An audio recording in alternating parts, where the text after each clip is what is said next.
मी राष्ट्रवादीचा राष्ट्रीय अध्यक्ष होणार नाही, प्रफुल्ल पटेलांचं स्पष्टीकरण.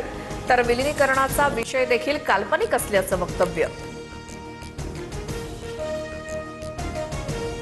दादांचा संशयास्पद विमान अपघात हा ऑपरेशन लोटसचा भाग आहे का, लोकांना प्रश्न पडतायत. भाजप विरोधात जाणारा तुरुंगात जातो किंवा जीव गमावतो, संजय राऊतांचा निशाणा. उद्या भूकंप झाला तरी ऑपरेशन लोटसचा भाग म्हणतील. दादांचा अपघात आहे, घातपात नाही, हे स्वतः पवारांनी सांगितलं. नवनाथ बन यांचं राऊतांना उत्तर. अनिल देशमुखांकडून राऊतांनी केलेल्या विमान अपघाताच्या चौकशीच्या मागणीचं समर्थन.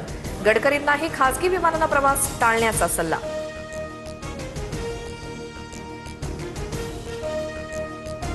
अजितदादांनंतर पालकमंत्रीपदाबाबत मोठे निर्णय अपेक्षित. पुण्याचं पालकमंत्रीपद सुनेत्रा पवारांकडेच, तर बीडची जबाबदारी नव्या मंत्र्याला मिळण्याची शक्यता.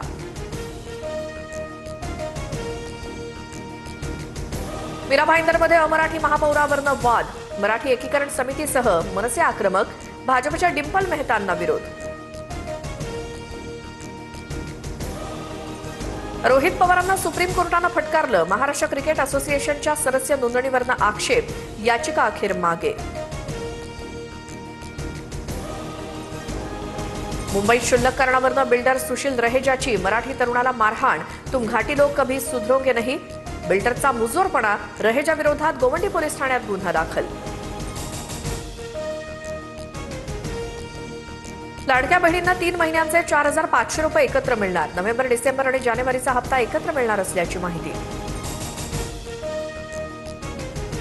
नागपूर पालिकेसमोर काँग्रेसचं आंदोलन. अतिक्रमणाच्या कारवाई विरोधात काँग्रेस आक्रमक. आंदोलकांकडून बॅरिकेड्सवरती चढून आत शिरण्याचा प्रयत्न. पोलीस आणि आंदोलकांमध्ये झटापट.